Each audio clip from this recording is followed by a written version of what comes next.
Hola, ¿qué tal, amigas, amigos televidentes en Extra Plus? Un gusto saludarles, darles la bienvenida a esta edición de Adelante Nicaragua, en la que vamos a conversar con mi tocayo, el doctor Néstor Avendaño. Muchas gracias por estar. Sí. Buenas tardes, tocayo. ¿Cómo ha estado? Pues aquí, doctor, con un montón de dudas sobre un montón de cosas. ¿Ah? Veremos si no caigo también en interrogantes. Empecemos tal vez con lo más fresquito. El lunes, doctor, en Estados Unidos se dio el primer debate presidencial de esta campaña electoral norteamericana entre los candidatos Hillary Clinton y Donald Trump, que se ha catalogado como un debate histórico por cuanto por primera vez una mujer participa en este debate en su calidad de candidata a la presidencia de los Estados Unidos. Sin embargo, alguien me decía, esta no es la primera candidata, ya hubo aspirantes mujeres antes y por el Partido Republicano. Pero que no. Que no llegaron a la nominación. Bueno, también en el Republicano había una candidata también. Pero que no llegó ni siquiera a la convención. La señora... recuerdo el nombre, sí. Fiona, sí. Que no llegó a la convención. Pero bueno, en fin, hicieron una serie de independientemente de quién ganó o perdió el debate, la verdad es que eso queda en la mente de cada uno de los votantes norteamericanos, porque hacia ellos era la que se estaba haciendo la exposición. Me parece que hay cosas que sí de una u otra forma terminarían afectándonos a nosotros acerca de las propuestas que tienen estos candidatos, especialmente la económica. Porque es decir, nosotros, si Estados Unidos estornuda, nosotros nos resfriamos. Así es el dicho, ¿no? Así es. Entonces hay dos propuestas en cuanto a la dinamización de la economía norteamericana, una propuesta de Trump, una propuesta de doña Hillary. Uno propone quitar impuestos, la otra propone elevar impuestos a los que tienen más ingresos. ¿Cómo mira usted desmenúcenos esas propuestas para entender qué es lo que está proponiendo cada uno y qué es lo que a Nicaragua al final terminaría afectando positivo o negativamente? Te diré que el enfoque tributario para acelerar un crecimiento económico es dar beneficios tributarios a los que tienen menos para producir más y mejor. En cambio, aquellos productores, propietarios de grandes empresas, de grandes consorcios, donde una de ellas puede producir más de un país muy desarrollado. Hay empresas de ese tipo. Ya de por sí están produciendo a un máximo nivel. Y lo que se necesita es optimizar o ampliar y utilizar más la capacidad instalada de los empresarios que tienen menos.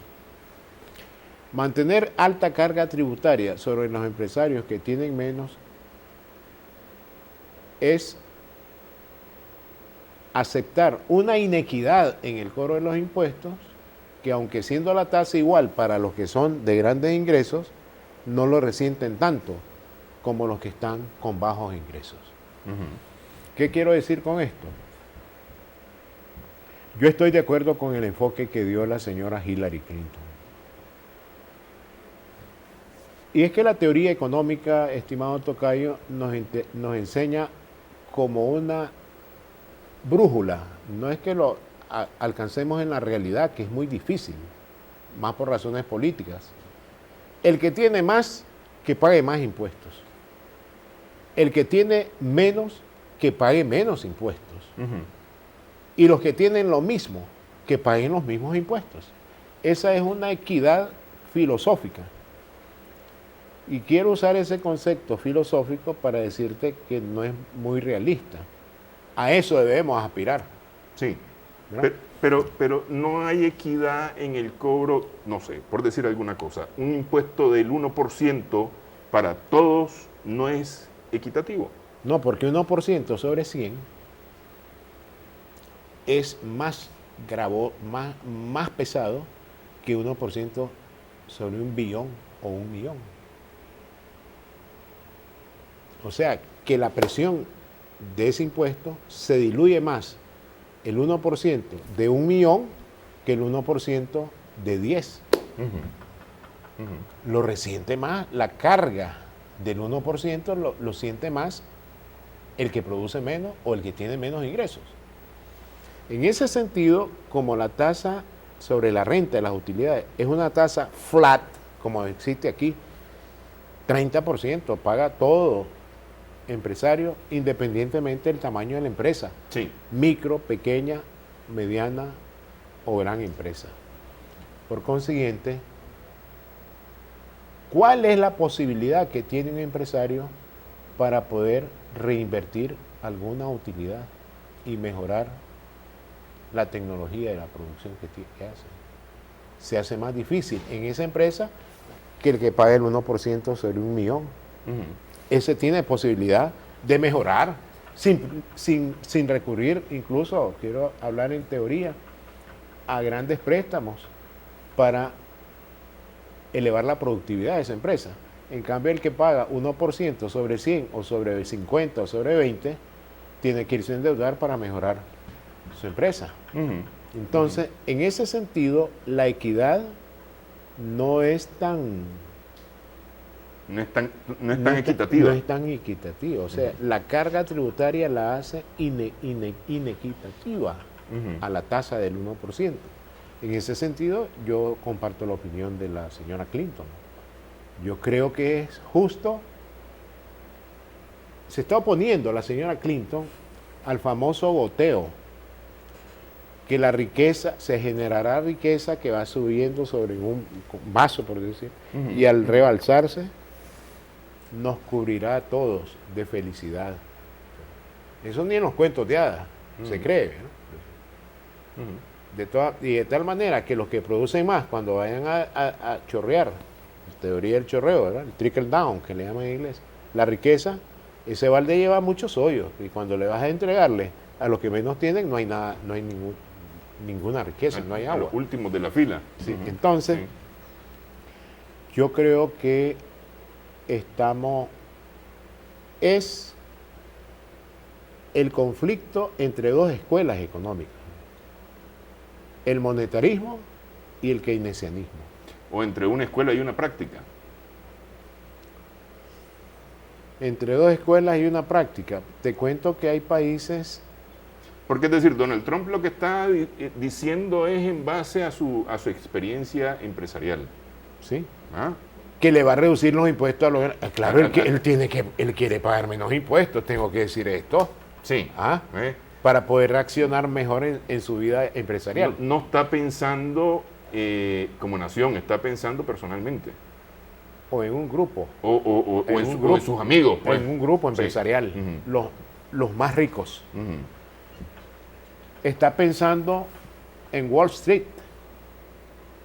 Y doña Hillary está pensando en el resto en Main Street, la calle principal de la ciudad. No está pensando en Wall Street. Sí. Así que yo veo que la posición tributaria que ella adopta para impulsar el crecimiento económico es correcta. Pero dice Trump que ese enfoque llevaría a la no generación de empleos y más bien continuaría promocionando en los Estados Unidos la salida de capital. Que paguen menos impuestos. Sí. Es decir, que los que tienen más paguen más impuestos. No, lo que es él, decir, él se opone a la señora él, Clinton en ese sentido. Lo que él dijo es sobre los tratados de libre comercio. Que eso quiero que toquemos que ahí, dice sí. que se van porque allá están pagando menos impuestos y menos salario que lo que se pagan en Estados Que Unidos. por eso es que él dice que hay que reducir los impuestos en Estados Unidos para garantizar que ese capital se quede en los Estados Unidos y que no se vaya fuera con los tratados de libre comercio. Pero además hay otra cosa sobre los tratados de libre comercio que quiero tocar en un momento. Pero él lo que dice es que poner impuestos a los que más ganan o elevar los impuestos va a generar desempleo por cuanto las empresas no van a querer, como dice él que está sucediendo ahorita en Estados Unidos, trabajar dentro de los Estados Unidos por la cantidad de impuestos. Mira, los países desarrollados tienen que elevar la carga tributaria, porque si no, no serían desarrollados. Y Estados Unidos es uno de los países desarrollados que menos cargas tributarias tiene. Las mayores cargas están en Europa. 50%, por decir algo. Impuestos sobre la renta. Te hablo de países nórdicos, por ejemplo. En Estados Unidos estamos hablando alrededor de un 30%. Entonces, ¿dónde se van estas empresas grandotas? Donde pagan, ojalá que Nicaragua pudiera traer, no los pueda traer, aquí es 30% también, y no somos desarrollados. Se van a países donde la tasa tributaria puede ser 20, puede ser 25, puede ser 15. Y le abren las puertas porque tienen el grave problema del desempleo. ¿Verdad? Así que no es el tema tributario. El tema es cómo generar más riqueza y cómo reducir pobreza y desempleo en esos países receptores. Ejemplo, China. La inversión extranjera directa en China, antes de este boom que tuvo China y que lo convirtió en la segunda potencia económica mundial sobre Japón, antes de eso no había afluencia de estas empresas. ¿Por qué? Teniendo baja tasa tributaria. ¿Por qué? Esa es la pregunta. ¿Por qué ahora llegan las grandes empresas a China? ¿Porque están pagando menos impuestos? No, siempre han pagado menos impuestos. Por los mercados. Por los mercados. Ve el tamaño del mercado. Ve el tamaño de las transacciones hacia el exterior que puede hacer China. Lo que puede vender hacia afuera.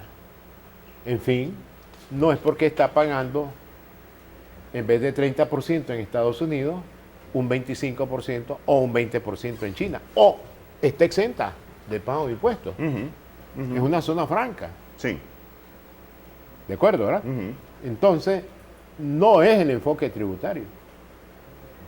Si supongamos, me voy a poner en la acera del señor Trump, supongamos que se baja la tasa que él gana y baja la tasa de 30 o de 35 a 25.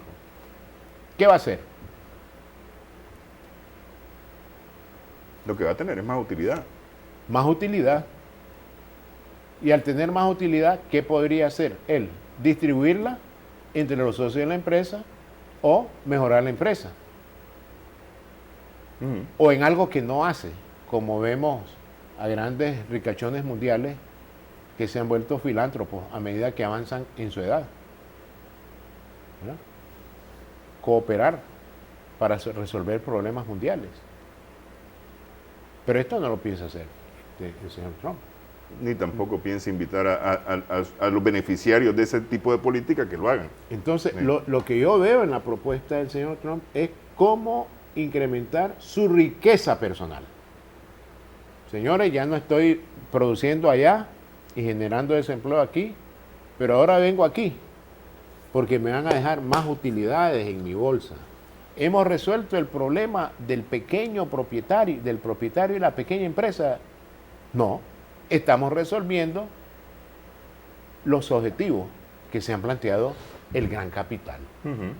Entonces, hay que tener cuidado, tocayo, cuando a veces nos pintan las cosas muy bien en economía. Es como el famoso efecto derrame. Sí. Y en ese sentido está pensando el señor Trump. El efecto derrame, porque me va a bajar a mí los impuestos, voy a producir más, voy a generar más riqueza, voy a generar más empleo y todo el mundo estará mejor. Como decíamos allá 90, todo el mundo estará mejor, ¿verdad? Pero es muy fantasioso. Ni los cuentos de hadas, lo dicen ahora. Ujú. Así que yo veo un manejo maquiavélico en esa política que ya ha demostrado en varios lugares del mundo que no mejora la productividad, el empleo y los ingresos de los que menos tienen. Vamos a hacer una pausa. Cuando regresemos, los tratados de libre comercio que tiene Estados Unidos, como dice Trump, han resultado realmente desastrosos para los Estados Unidos, y todas estas propuestas que tiene el uno y el otro candidato, ¿cómo nos van a afectar aquí en Nicaragua? Hablamos en breve, estamos conversando con el doctor Néstor Avendaño.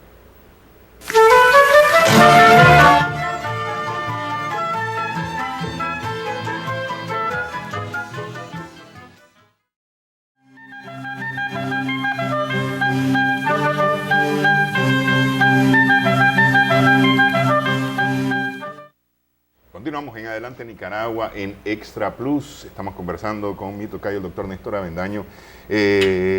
Aprovechando su presencia aquí en el programa estamos hablando acerca del debate presidencial en los Estados Unidos entre la señora Hillary Clinton y el señor Donald Trump, que dice el señor Trump que los tratados de libre comercio que tiene Estados Unidos, atacando de entrada el acuerdo transpacífico, han resultado desastrosos para su país.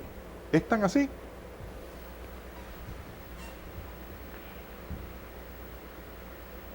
Mira, Estados Unidos es una economía muy cerrada. Cuando te digo muy cerrada, la principal fuente de crecimiento económico de Estados Unidos es el gasto de consumo de su población. Una economía muy abierta como la de Nicaragua, para poner el ejemplo, es cuando la suma de exportaciones e importaciones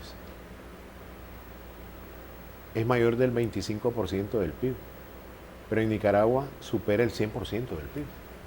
Todo el valor que exportamos más el valor que importamos, dividido entre el PIB de este país, es mayor del 100%.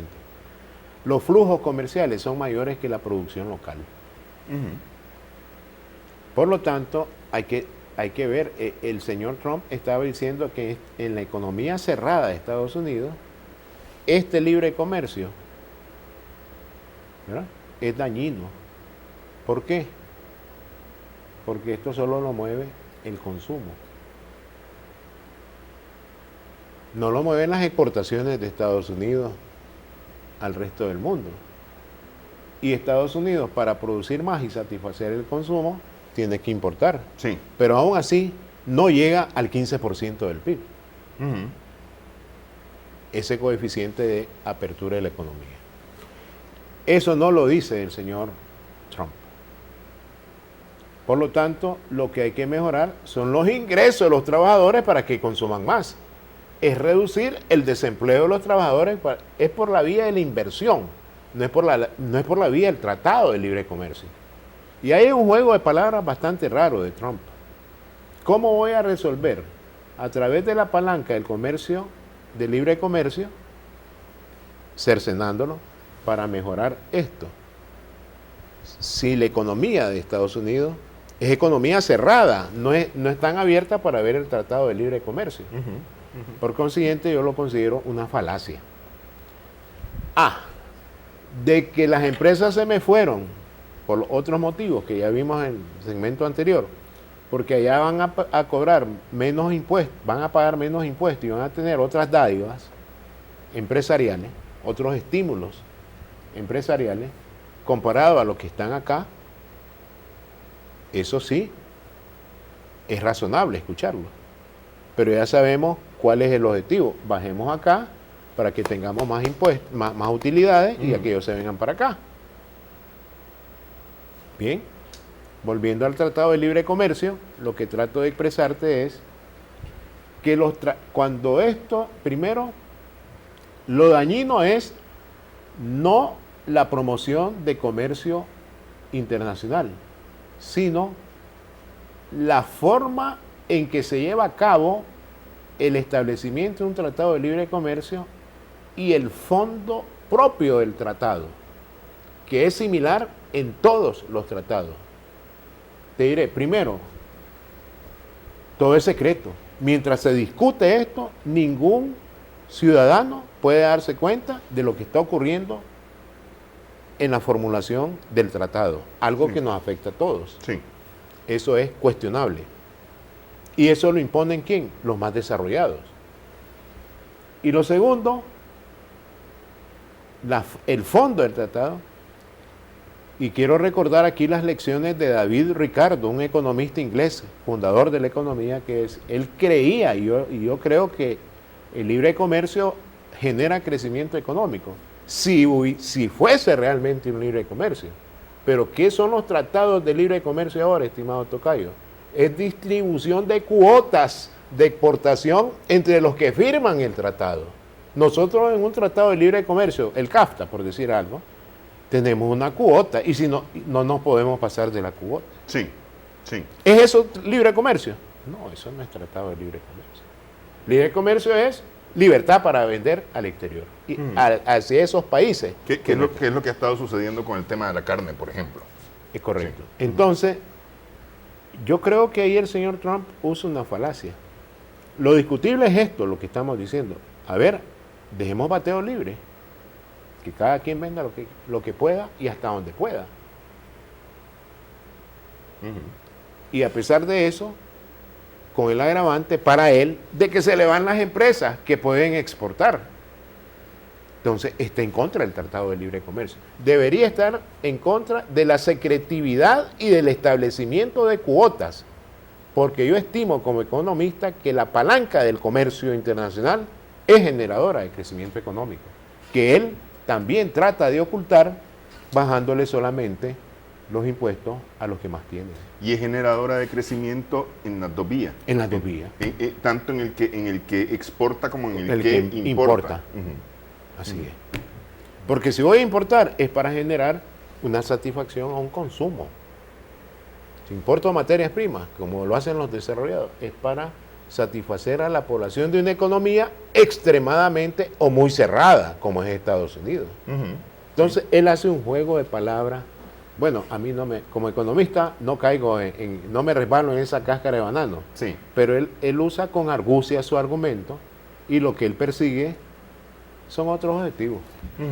Ok, esto por lo menos con lo que han dicho ellos, tanto en el debate de este lunes como en los días anteriores de su campaña, en cuanto a lo que podría ser su política económica, ¿cómo nos vendría afectando o cómo nos terminaría afectando a nosotros aquí en Nicaragua? ¿Positiva, negativamente? ¿Qué podría ser con el uno o con el otro? Comienzo lo más fácil, con el señor Trump nos va mal. Él comienza a desbaratar los tratados. Él lo ha dicho. Si yo gano, elimino todo esto. Sí. Entonces, los productores nicaragüenses, exportadores, tendrán que prepararse para exportar. Verán encarecidas sus exportaciones porque le van a cobrar un arancel para entrar allá a Estados Unidos porque van a proteger solamente al productor estadounidense. Sí. O sea, vuelve el proteccionismo. ¿De acuerdo, verdad? Sí. En cambio, la señora Clinton dice desarrollar y mejorar estos tratados, especialmente el TPP, el que están haciendo con toda la cuenca del Pacífico. Sí. Yo veo más beneficios para países como el nuestro con el aspirante demócrata que con el aspirante republicano. Eso en cuanto a los tratados de libre comercio. En cuanto a la economía estadounidense. ¿En qué forma? Porque dijimos, si la economía estadounidense se mueve, mejor para nosotros. Se mueve la nuestra. Sí, eso sí. Debo recordarte, estimado tocayo, cuáles son los canales de transmisión. Si la economía de Estados Unidos sube, aumenta, pero subirá más atendiendo las necesidades de los propietarios de pequeñas y medianas empresas y no con la reducción de impuestos de los más grandes. Si la economía norteamericana se levanta gracias a una mejor atención gubernamental y a una mejor competitividad empresarial de los que menos tienen, nos van a comprar más materias primas para ellos producir más bienes finales. El comandante Arce, dicho sea de paso, ha dicho algo que yo lo aprendí cuando estaba en UNAM aquí. Hay que generar más valor agregado en las exportaciones, hay que agroindustrializar el país. Sí. Ya debimos haber comenzado a hacer eso y pone de plazo 30 años, creo, muy tardío, pues, ese plazo. La otra vía es más inversión extranjera directa. En vez de que vamos a cortar lo que van a invertir allá afuera, con más crecimiento en Estados Unidos, hay más capital y pueden venir a estos países como el nuestro a hacer inversiones, a lo que se opone el señor Trump. Claro. Hasta la migración sale afectada con esa decisión de Trump. Cuando crece más la economía de Estados Unidos, hay más flujos de remesas de Estados Unidos, no solamente a Centroamérica. México es el principal receptor. Y cuando sube más el crecimiento económico de Estados Unidos, los estadounidenses tienen más ingresos para realizar turismo en el exterior. Entre ellos sale beneficiado los países centroamericanos. O sea, la falacia del señor Trump hace caer en cierto idealismo de que va a mejorar la economía. No, hay que mejorarla desde abajo. O sea, no es un goteo de arriba hacia abajo, es un goteo, perdóname que voy contra la gravedad, de abajo hacia arriba. ¿Oíste? Es un goteo desde el suelo, al final de cuentas. Desde el suelo. Los productores agropecuarios lo van a entender perfectamente bien porque ellos tienen puestas sus mangueras que están goteando y al final de cuentas eso se humedece y si lo dejamos en un campo cerrado, eventualmente se tiene que inundar. Que inundarse. Sí. Entonces, yo me apunto mejor al plan de la señora Clinton. Ok. Vamos, hacemos una pausa. No dejamos de hablar de los Estados Unidos porque quiero que tratemos el tema de la ley de condicionalidad de la inversión en Nicaragua. Hablamos sobre esto.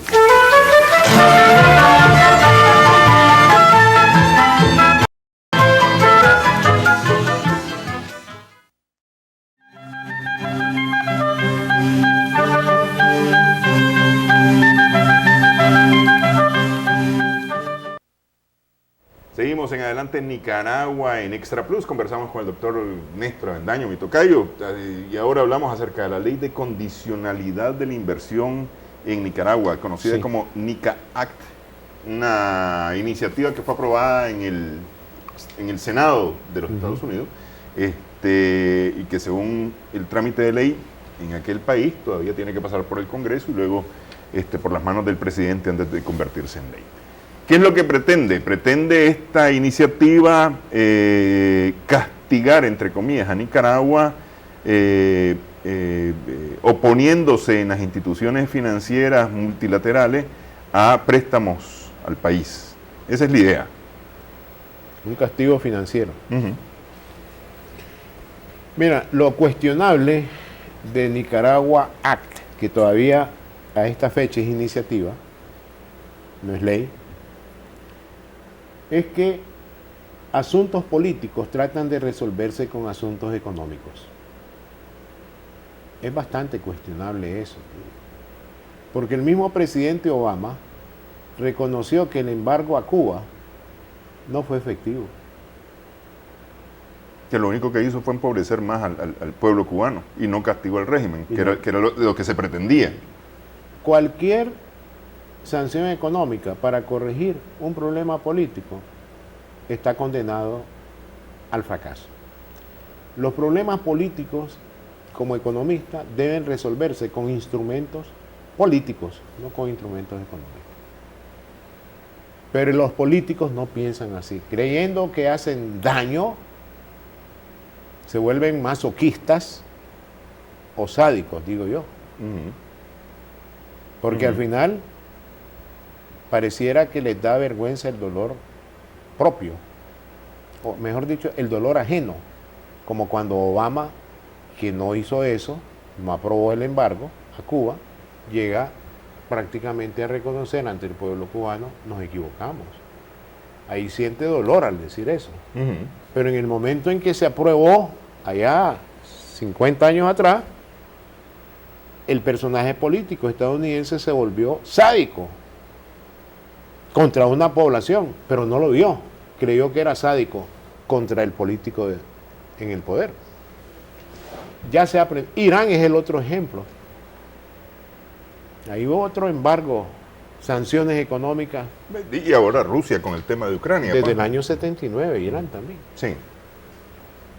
por ahí. Entonces, ahora preguntémonos, por un pequeño país que está saliendo de la miseria, la pobreza, los efectos de una guerra, donde incluso hay que recordarle a la señora esta Ross, ¿verdad? Ujú. Que Estados Unidos no reconoció la jurisdicción de la Corte Internacional de la Haya, que votó para que Estados Unidos Resarciera a Nicaragua. resarciera. Este viene a provocar más daños ahora. Fíjate cómo es el empecinamiento de resolver problemas políticos con asuntos económicos. Entonces, dándote esa introducción, que yo estoy en total desacuerdo, no como nicaragüense, porque van a decir que estoy defendiendo mi causa, sino como usando la racionalidad económica y política. Ujú. ¿Verdad? Yo veo, estimado tocayo, que no nos debemos asustar por la iniciativa. Hay que prepararnos para lo peor, porque lo que puede venir es menos grave y salimos ganando. Ujú. No sé si me explico, ¿verdad? Ujú. Sí. Pongámonos en la situación de los 80, cuando tuvimos un embargo financiero también, además del embargo comercial, cuando se nos cerraron las puertas del Banco Mundial, del BID y del FMI. Yo me pregunto, ¿son 250 millones de dólares anuales importantes para Nicaragua? La respuesta es sí. Además, porque está dirigida a inversiones públicas en generación de energía, agua potable, caminos rurales, red vial, producción agropecuaria, tecnología, educación y salud. Por consiguiente, estamos tocando puntos sensibles de la economía nacional. 250 millones prácticamente es la mitad de toda la cooperación oficial al sector público en estos momentos. Ujú. O sea, hablando de intensidades o cargas, como lo vimos en los impuestos, es importante. No hay Ok. que desestimar. Pero estos son 250 que vienen del FMI, del Banco Mundial y del BID. No, solamente del Banco Mundial y del BID, porque Ujú. el FMI ya no nos presta, porque ya nos dijo, ya no es necesario que ustedes tengan un programa suscrito con el FMI. Ok. Ujú. Si tuviéramos un programa, nos pueden paralizar los préstamos para ejecutar esas políticas fondomonetaristas. Ujú. Además, para cada programa el préstamo del FMI nunca pasó de 130 millones para 3 años, o sea, alrededor de 40 millones de dólares anuales Sí. sería el préstamo del FMI. Cuestión que hoy no existe porque no existe un programa, económico ok. suscrito. Ujú. Entonces estamos hablando Entonces- BID y Banco Mundial. Entonces, pensemos el peor de los casos, estimado tocayo. Que nos cortan no solamente el acceso a la deuda ya contratada, nos cortan no solo el acceso a la deuda que vamos a contratar, a la nueva deuda, sino que nos cortan los desembolsos de la deuda contratada. Supongamos el peor escenario. Ujú. No nos dan nada a partir del 1 de enero del año 2017. Ese es un supuesto heroico. Porque Sí. yo he escuchado que se están oponiendo a las futuras contrataciones De nueva deuda. Ujú. Pero pongámonos en el peor de los casos. Sí. Con el ánimo de que la población no se sienta tan exasperadamente preocupada, como he observado en los últimos días. No es problema, estimado tocayo. ¿Por qué? Me va a preguntar. Nicaragua durante 7 años consecutivos ha renovado una línea de crédito por problemas destinada a crisis de liquidez del Banco Central de Nicaragua por $200 millones con el Banco Centroamericano de Integración Económica que Nicaragua nunca ha usado. Ahí están $200 millones. Yo creo que si se nos entra de golpe, en el peor de los casos, como te decía, que nos quiten ese... Que nos quiten todo. Todo. Uh-huh. El mejor consejo que le podría dar al presidente Ortega, recurra a la línea del crédito que acaban, incluso hace un mes aproximadamente, de renovar por 7º año consecutivo el mismo monto, con el récord de que Nicaragua nunca ha tocado esa línea. Pero es un monto para liquidez. Dólares para atender el pago de importaciones, pago de deuda y todo, es liquidez. Muy aproximado, es que mira, los 250 es para llevar a cabo proyectos y nos deja liquidez porque hay un componente importado. Hay componente importado de esos proyectos que se gastan en dólares y otra parte se gasta en córdobas. Sí. También nos deja liquidez, ¿de acuerdo? ¿Verdad? Para el Banco Central. Podríamos transitar 2017 sin severos problemas, tomando ventaja que los precios internacionales de nuestras materias primas ya comienzan a subir con las alzas del precio del petróleo.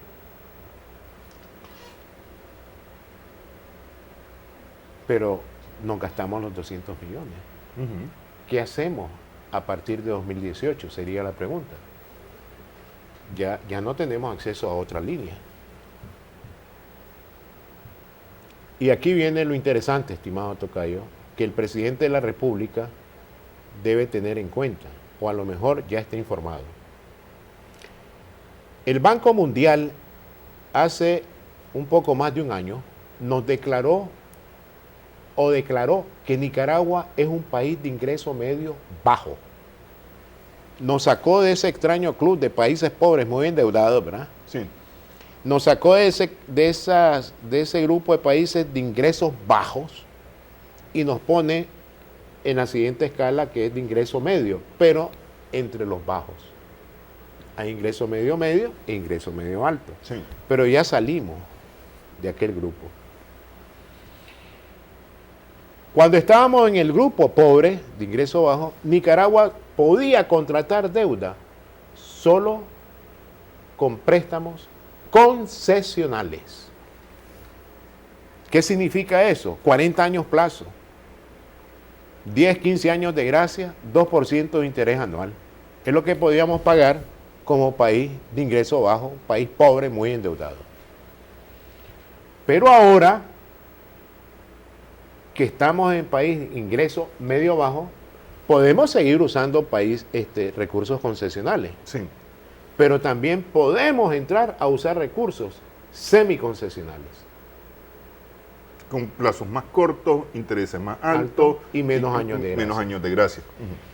El BCE, que es un banco nuestro y donde la administración estadounidense no tiene ninguna incidencia, porque los dueños de esos bancos, de ese banco regional, son los países del Istmo centroamericano.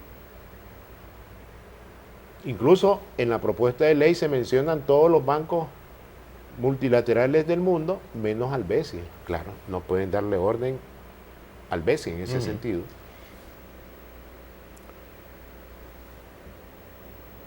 Siempre ha tenido disponible para Nicaragua cierta cantidad de recursos crediticios no concesionales.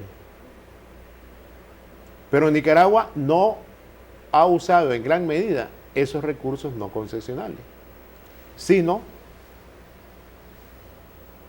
que ha usado más recursos del BID, del Banco Mundial, que son concesionales. ¿De acuerdo? Claro. Ha utilizado una pequeña porción de los no concesionales para la cartera de proyectos que tenemos con el BESI. Pero lo interesante del caso Tocayo es que Nicaragua tiene asignado aproximadamente, y por los estudios que he realizado en investigaciones, el 30% del total de la cartera de préstamos está asignada a Nicaragua. Pero esos 30% solo ha utilizado de esos 30 puntos, 13%. Es decir, que hay un 17%. Disponible. Espérenme, ¿hay un 17% disponible o es el 13% de esos 30 que vendrían siendo No, que hay 17 disponibles. hay 17 disponibles, ok. De la masa de 30% de la cartera de préstamos del BESI, del total de la cartera, 30% pertenece a Nicaragua. Y ese, porque los otros países pueden endeudarse con bonos soberanos. Sí. El BESI es una institución pro desarrollo de los que menos tienen. Aunque los otros que tienen más ingresos que Nicaragua también tienen acceso a recursos no concesionales. Sin embargo, Nicaragua no anda emitiendo bonos soberanos para ir a buscar financiamiento. ¿Quién sería el irresponsable, diría yo, para comprarle un título a Iván Acosta ahí afuera, en Wall Street, por ejemplo? Nadie. Entonces, Nicaragua, al tener asignado el 30% de los recursos crediticios del BESI, solo ha usado el equivalente al 17% de esa masa, el 30%. O sea, del total. 13, de 30 puntos ha utilizado 13. Tiene Tenemos 17%. 17% ahí libre. ¿Y cuánto es esa disponibilidad de 17%, estimado Tocayo? Se aproxima a $1.000 millones que no han sido tocados. Entonces volvamos al peor de los casos, que nos sacaron ya del BID del Banco Mundial. ¿Cuál es la necesidad que tendría que hacer Nicaragua? Y aconsejo al señor presidente Ortega. Utilice los 200 millones de la línea de crédito especial para atender problemas de iliquidez del Banco Central. Sí. Y en ese año, prepare la cartera de proyectos que se paralizarían con el cierre del BID del Banco Mundial y se las presenta al BESI para que comience a desembolsar en 2018. Ojalá que nos esté escuchando el presidente. Ojalá que también la población de Nicaragua que mira tu programa respire más tranquilo. Pero no olvidemos algo. Hay que evitar el atraso gubernamental. No hay que esperar a ver qué aprueban, como yo he escuchado a algunos servidores públicos. No podemos pronunciarnos porque queremos saber qué aprueban. No, ya tenemos la experiencia de los 80. Hay que prepararnos para lo peor. Hay que establecer, no el plan B, un plan de emergencia para la inversión pública. Hay que ver cuáles son los sectores que están siendo afectados, principalmente con la paralización de los recursos del BID y del Banco Mundial, y presentárselos en proyectos a las autoridades administrativas del BESI. Aunque ese financiamiento nos cueste un poco más de lo que nos hubiera costado con los recursos concesionales del Banco Mundial y del BID. Porque, porque es que, es decir, ahorita lo que se afectaría serían recursos concesionales con esa iniciativa. Sí. Concesionales del Banco Mundial y del BID. Que a pesar que somos un país de ingreso medio bajo, siempre nos atienden con cierta concesionalidad. No nos van a tirar a la no concesionalidad porque nos pueden provocar serios desequilibrios en el pago de la deuda en los próximos años. ¿De acuerdo, verdad? Sí. De tal manera que ahora entraríamos a un BESI donde hay recursos no concesionales, ¿verdad? Podemos encontrar recursos semiconcesionales incluso para un país como el nuestro. Por eso tenemos un 30% ahí, de los cuales de 30 hemos usado 17. Así que esa es una salida viable para el país. Y no olvidemos algo, una caracterización particular ante la pregunta, ¿y ahora con qué institución podemos laborar o funcionar para sustituir los recursos del Banco Mundial y del BID? La respuesta es el BESIE, ahí no me equivoco. El BESIE, estimado tocayo, es el segundo organismo multilateral de importancia para Nicaragua. El primero es el BID, sigue el BESIE y en tercer lugar el Banco Mundial. Después del Banco Mundial le sigue el Banco Central Europeo. Después del Banco Central Europeo continúa la OPEP, la Organización de Países Exportadores de Petróleo. Y debajo de la OPEP, el Fondo Internacional de Desarrollo Agrícola, el FIDA. Esas organizaciones son las que nos están prestando casi toda la cooperación al sector público. ¿Verdad? Porque la nueva deuda externa del sector público de Nicaragua tiene un perfil más multilateral que bilateral. O sea, pocos países son los que nos prestan al sector público de Nicaragua. Así que si el BESI está en segundo lugar en importancia, con esa ley, no dudo que ocuparía en primer lugar, inmediatamente. En poco tiempo. Pero hay que ponerse las pilas. Sí. Yo creo que el presidente debe estar informado de esto, los ministros, yo que soy un economista y que estoy al tanto de toda esta situación, sin ser un servidor público, me entero, me informo, me investigo y todo, están las memorias. Fíjate una cosa, en la estrategia del Banco Mundial, que termina en 2020, la estrategia país, afirma algo, que Nicaragua, muy bien la palabra que voy a decir, Nicaragua ha demostrado ser menos dependiente de la cooperación blanda. Cooperación blanda debe entenderse como de los préstamos concesionales. Sí. Y es menos dependiente de esta cooperación blanda, agrega el Banco Mundial, por la administración del presupuesto nacional que se refleja en un bajísimo déficit fiscal. Lo dice el Banco Mundial. Yo no creo que el FMI, oigan lo que voy a decir, no creo que el FMI cuando venga en enero del próximo año, porque no va a venir en octubre, un mes antes de las elecciones, para el artículo 4, hacer la evaluación de la economía, y conociendo la conducta del FMI, que le gusta llegar a hablar con el presidente y no con los aspirantes a presidencia, en enero ya sabemos quién ganó, ya sabemos desde hoy quién va a ganar, pero en enero no le va a criticar el hecho de que va a buscar recursos no concesionales o semiconcesionales en el BESIE. ¿Por qué? La posición nicaragüense, nuestra posición soberana, se va a basar en lo que dice el Banco Mundial, que es un brazo de ejecución de reformas estructurales que tiene el Fondo Monetario Internacional.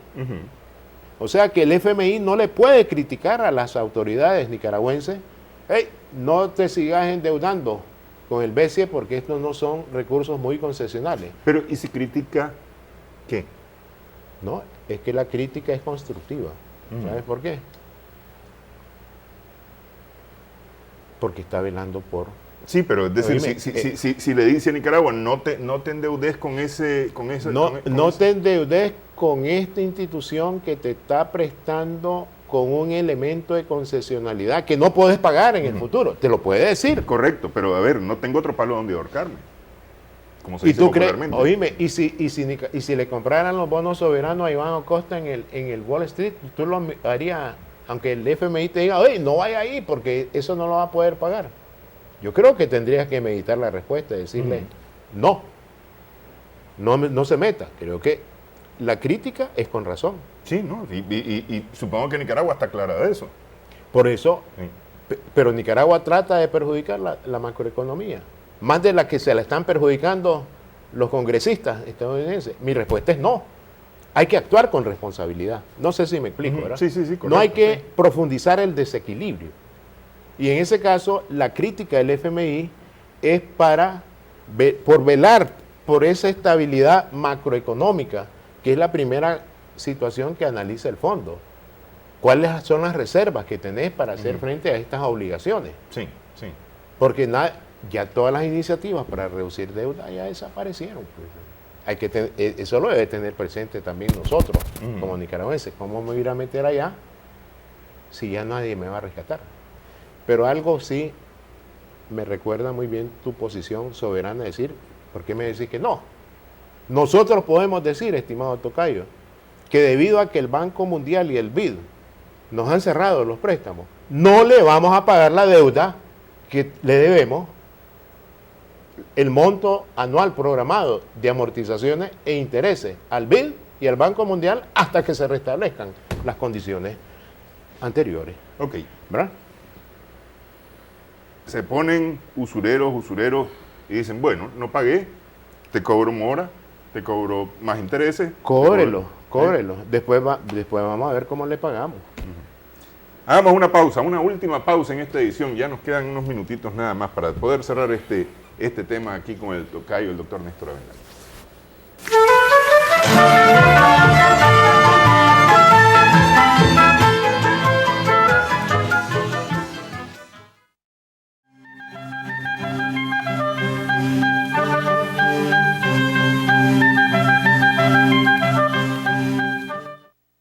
Estamos en Adelante Nicaragua, conversamos con el doctor Néstor Avendaño, mi tocayo, y estamos hablando acerca de la iniciativa Nica Act y sus efectos.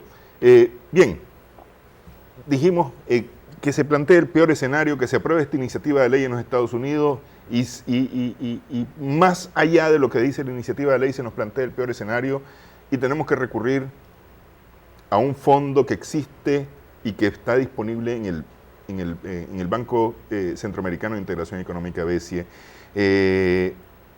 y nos dice el FMI, mira, tené cuidado, porque esos no son fondos no concesionales.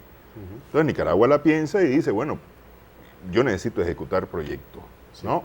Y asume o solicita ese financiamiento, ese préstamo, ¿no? ¿Puede Nicaragua responder a ese y a los otros compromisos que tiene?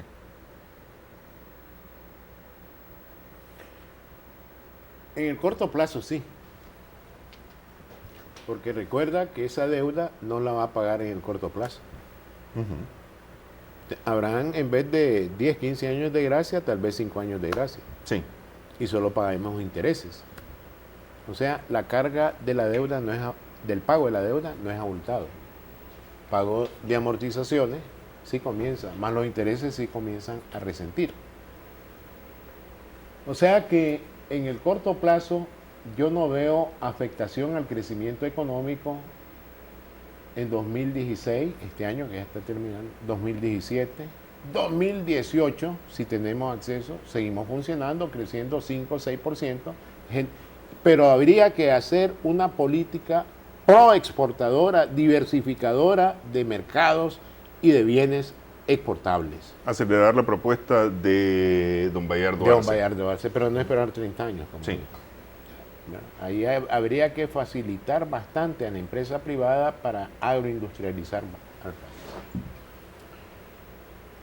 O sea que en el corto y mediano plazo no veo problema. Aunque siempre me acuerdo de la máxima del profesor Keynes. En el largo plazo todos estamos muertos. No hay que olvidar eso. Ahora, lo que sí vamos a observar es un mayor costo del uso de esos recursos. La tasa de interés es mayor que la que nos cobra el BCE y el BID. En vez de ser 2,5%, puede ser 4,5%, no sé. ¿Verdad? Sí. Podría ser, ¿verdad? No estoy seguro. O sea, que el uso del crédito, que está más escaso ahora porque nos cerraron las puertas allá, se nos vuelve también más caro, ¿verdad? El problema, tocayo, es, y me voy un poco más allá de su pregunta, es ¿qué ocurriría si no estuviera el BCE? Que equivale a preguntar, ¿quién sustituye estos recursos? Y es ahí donde yo quiero enfatizar a las televidentes que están viendo esto, que es muy negativo, no es el escenario en el que vamos a caer en el corto plazo, porque ya hemos visto que hay recursos que pueden sustituir a aquellos. Lo otro es lo que desean los políticos opositores al gobierno, lo que estoy planteando.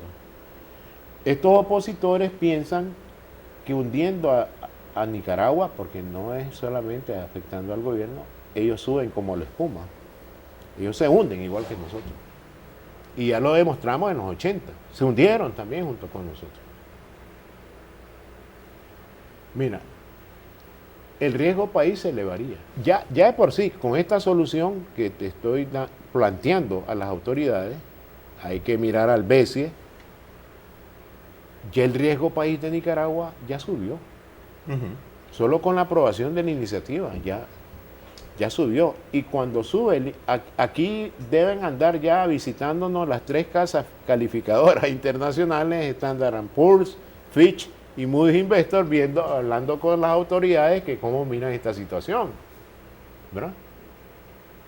Ya el índice de riesgo país, solo con la aprobación de esa iniciativa, subió. Al subir, las tasas de interés van para arriba. ¿De cuáles? De los préstamos internacionales. También de los préstamos locales. Las empresas que contratan deuda externa, empresas que están radicadas en el país, van a observar que va a subir la tasa de interés próximamente, solo por la aprobación de esa ley, de esa iniciativa. Al subir el índice de riesgo país, ¿qué le pasa a los flujos de inversión extranjera directa, tocayo? Disminuyen. Y esa es la principal fuente de cooperación que tenemos nosotros. No es el BID, el Banco Mundial. No es la cooperación oficial para Nicaragua el principal fuente de financiamiento. Es la inversión extranjera directa la que viene a ayudarnos realmente a este país. Pero esta se ve afectada por un mayor riesgo país. ¿Qué pensarán los inversionistas nicaragüenses que están aquí? Hay un detente inversionista. Entonces se provoca una desaceleración del crecimiento económico. Hay más desempleo, hay más pobreza. ¿De acuerdo? Sí, hay más subempleo, hay más informalidad en el mercado laboral, hay menos productividad en la economía. Ahí nacen los problemas. Y yo creo que debemos estar listos para revertir esa posible situación. Yo aconsejaría al gobierno, al presidente Ortega, que los consejos que yo hago no a los servidores, es al jefe de Estado, que convoque a los servidores públicos que dominan estos temas para que expliquen muy bien cómo se va a minimizar el riesgo de esa iniciativa. Estoy pensando en este momento, te voy a decir, en Silvio Conrado, que es representante de Nicaragua ante el BCE.